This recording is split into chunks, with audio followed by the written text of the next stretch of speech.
क्या रूस ने किया भारत के साथ धोखा? किस लिए भारत को हो गया है भयंकर नुकसान? एक नहीं छह छह नुकसान कैसे सहेगा भारत? क्या भारत की विदेश नीति तबाह कर देगी ये कदम? अमेरिका, नाटो, यूरोप सबको छोड़ भारत ने दिया गिरते हुए रूस का साथ। कैसे भरेगा भारत अपने जख्म? रूस को प्रोटेक्ट करने के लिए युद्ध की आग में कूदा भारत। दोस्तों, रूस और अमेरिका की चक्की में जितना भारत पिसा है उतना तो कोई नहीं पिसा। जितना भारत को नुकसान पहुंचा उतना तो किसी को नहीं पहुंचा। रूस को शायद पता भी नहीं होगा कि उसके लिए भारत ने कितना कुछ सहा है। इस चक्की में एक नहीं बल्कि छह छह बार पिसा है भारत। युद्ध यानी कि नुकसान ही नुकसान। युद्ध रूस यूक्रेन के बीच लड़ा जा रहा है, लेकिन नुकसान पूरी दुनिया को उठाना पड़ रहा है। सबसे ज्यादा नुकसान उठाने वाले देशों में भारत शीर्ष पर है। भारत का रूस के साथ साथ यूक्रेन से भी अच्छा खासा व्यापार होता है। भारत कृषि से लेकर फार्मा सेक्टर तक में यूक्रेन से आयात निर्यात करता है।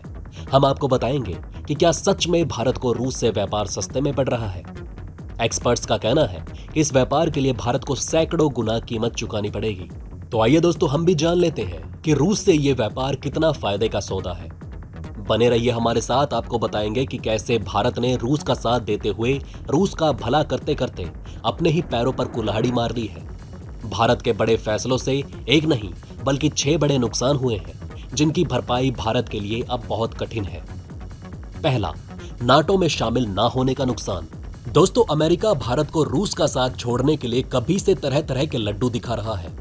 भारत मित्र मोह में हर तरह के लड्डू को फेंकता जा रहा है। भारत जैसा जिगरी पाकर रूस धन्य हो गया। इस समय यूएन के फेल हो जाने के बाद एक नाटो ही है जो सबसे ताकतवर माना जाता है। वो तो रूस के साथ भारत खड़ा है, नहीं तो इसी युद्ध में आप नाटो की औकात देख लेते। एक्सपर्ट्स ने भारत रूस की दोस्ती में भारत का यह समझौता सबसे बड़ा बताया। इसके साथ ये भी बताया कि रूस के लिए भारत ने इससे ज्यादा नुकसान नहीं सहा होगा। दूसरा, अमेरिका से सीधी दुश्मनी। दोस्तों, सबको पता है कि अमेरिका से दुश्मनी जान का खतरा। ये बात किसी से छुपी नहीं। अमेरिका महाशक्ति है, ये बात भी किसी से नहीं छुपी। अब तक भारत ने कभी भी अमेरिका से सीधी दुश्मनी नहीं की। इन 8 सालों में अमेरिका को भारत का सबसे बड़ा मित्र कहा जाने लगा। लेकिन जब अमेरिका ने भारत को रूस का साथ छोड़ने को कहा, तब इन दोनों के रिश्तों में खटास आ गई। अमेरिका ने भारत को अपने पाले में करने के लिए कई सारे पैतरे आजमाए, लेकिन भारत ने एक भी ना सुनी। और तो और एस जयशंकर और भारत की तरफ से अमेरिका की इन साजिशों का मुंह तोड़ जवाब भी दिया गया और खूब खरी खोटी भी सुनाई गई।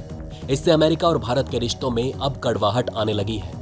भारत और चीन के रिश्तों के बीच कड़वाहट में अमेरिका ने खुलकर भारत का साथ दिया और भारत को खुला सैन्य समर्थन देने को कहा था। चीन भारत के साथ अमेरिका का ही समर्थन देख आगे बढ़ने की हिम्मत नहीं दिखा पाया। अमेरिका ने उस समय चीन की गर्मी शांत करने के लिए भारत का बहुत साथ दिया।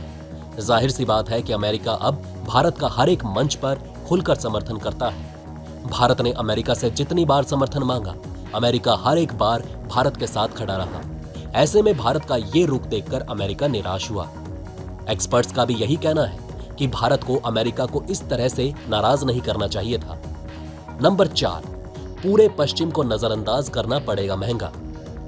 दोस्तों, भारत ने इस मुद्दे पर केवल अमेरिका को ही नहीं बल्कि पूरे पश्चिम को नाराज किया था।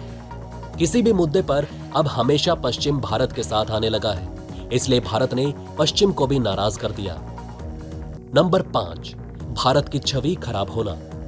दोस्तों, भारत जो विश्व गुरु की छवि बनाए हुए है, भारत दुनिया के सामने खुद को सबसे बड़ा शांति प्रिय देश भी बताता रहा।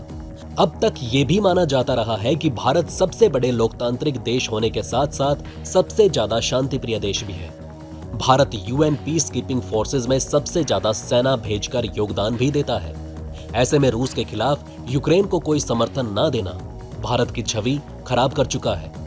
दुनिया ये सोच रही थी कि भारत या तो रूस के खिलाफ सैन्य सहायता से मदद करेगा, वैश्विक मंच पर विरोध करेगा, कुछ बोलेगा, आर्थिक दंड लगाएगा, लेकिन भारत ने ऐसा कुछ भी नहीं किया, क्योंकि भारत कुछ भी कर सकता है लेकिन अपने जिगरी के साथ नहीं।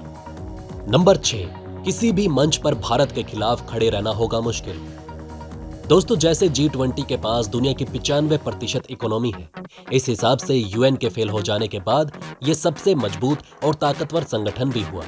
अब बात करें G20 के पिछले सालों की, तो ये बहुत अच्छा नहीं कर पाया जिस तरह से करना चाहिए था। मतलब छोटे देशों की सहायता अब पटरी पर लाने के लिए इसका बोझा भारत के सर पर लाद दिया गया। मतलब इस बार G20 कैसे और कितना अच्छा करता है ये सब भारत के माथे थोप दिया जाएगा। अब G20 जैसी बड़ी ट्रेन को पटरी पर लाना कोई आसान काम थोड़ी है। अगर भारत को पटरी पर चढ़ी चढ़ाई ट्रेन मिलती तो देखने का मंजर ही कुछ और होता। भारत के लिए यहां पर दबाव डाला जाएगा कि वो रूस पर दबाव बनाए, जो कि भारत के लिए और कठिन होगा। तो दोस्तों, ये रहे वो बड़े नुकसान जो अब भारत को झुकने पर बहुत मजबूर कर रहे हैं। अब तो ये रूस के ऊपर भी है कि कब तक वो युद्ध लड़ेगा, क्योंकि जब तक रूस युद्ध नहीं छोड़ेगा, भारत उसका साथ नहीं छोड़ेगा। अब धीरे धीरे हालत भारत के हाथों से छूटने लगे हैं। ये देखने वाली बात होगी किस हद तक भारत रूस को बचाता रहेगा। जैसा कि हमने आपको बताया कि भारत का रूस से तेल खरीदना अमेरिका को रास नहीं आ रहा। अमेरिकी राष्ट्रपति ने इसकी आलोचना भी की थी, लेकिन भारत ने रूस से तेल का आयात बंद नहीं किया। G7 में शामिल Britain, America, France, Germany, Japan, Italy और कनाडा ने रूस के राजस्व को कम करने के लिए प्राइस कैप लगाने का प्रस्ताव दिया। एक सोर्स के अनुसार भारत अभी भी रूसी क्रूड के लिए ब्रेंट से 15 से $20 प्रति बैरल कम भुगतान कर रहा है।